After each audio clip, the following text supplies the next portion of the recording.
Nototosaina tetsy amin'ny fobeterany Institut Pasteur tetsy Avaradoa androany ny fifanaovatsiny mikasika ny fampianarana manokana mikasika ny bactériologie médicale teo amin'ny Orange Solidarité Madagascar sy ny Institut Pasteur manampaizana 20 avy amin'ny Institut Pasteur sy ny mpiasan'ny ministera amin'ny fahasalamam-bahoaka no fantatra fa azo tombontsoa amin'ity fampianarana manokana ity. Fanadidina.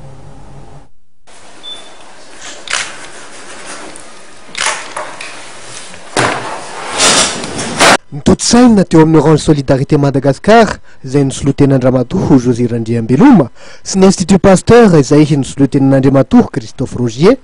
ny fifanaovatsiny mikasika ny fampianarana manokana mikasika ny bactériologie médicale izay nitotsaina tetsy amin'ny Institut Pasteur etsy Avaradoa. Manampaizana misy 20 avy amin'ny Institut Pasteur sy mpiasan'ny ministera amin'ny fahasalamam-bahoaka no azo tombontsoa amin'ny alalan'ity fampianarana manokana ity. Bactérie intestinale, infection intestinale izany hoe fifandanana zany.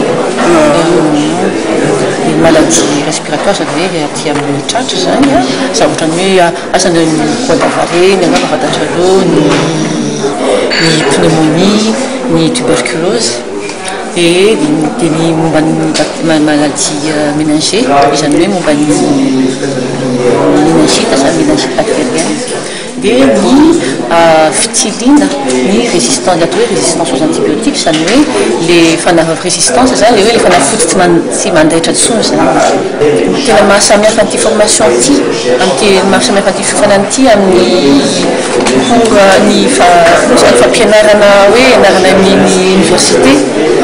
dia ny fampiasana ny fianarana fampiasana ny teknika moderne zany hoe nataontsika hoe teknika moléculaire. Amin'ny maha-orinasa mandray ndraikitra azy dia namatsy vola izany tetika zany ny orinasa Orange Madagascar amin'ny alalan'ny Orange Solidarité Madagascar. Orinasa nandraikitra mandray andraikitra ny Orange ary gananatany ny Institut Pasteur dia tsy nisakasala mihitsy zay satria raha voalaza ny docteur Ventre Schritt daholo hoe mombamomba ny fifarana omenio dia vitatsika ny vokany hoe hoazo ho anareo la miasa ao amin'ny ministeran'ny fahasalamana nanefana ny hoe ny piavaka sy ny miara-miasa ny Institut Pasteur esony hoe ny amin'ny lazaina teo hoe misy ho tonga avy any amin'ny tany hafa sy ny rehetra ny Orange Madagascar rasinay an-tanina zany rasinay an-tanina dia netsika miaraka amintsika hoe eto Madagascar no raisinay raisinay an-tanana no hoe ny amin'ny fifanan'io zany hoe miatanteraka ny be izy dia moa hitana fantatrako ihany fa ao anatin'ny resaka fahasalamana dia anisany hoe ny toananay io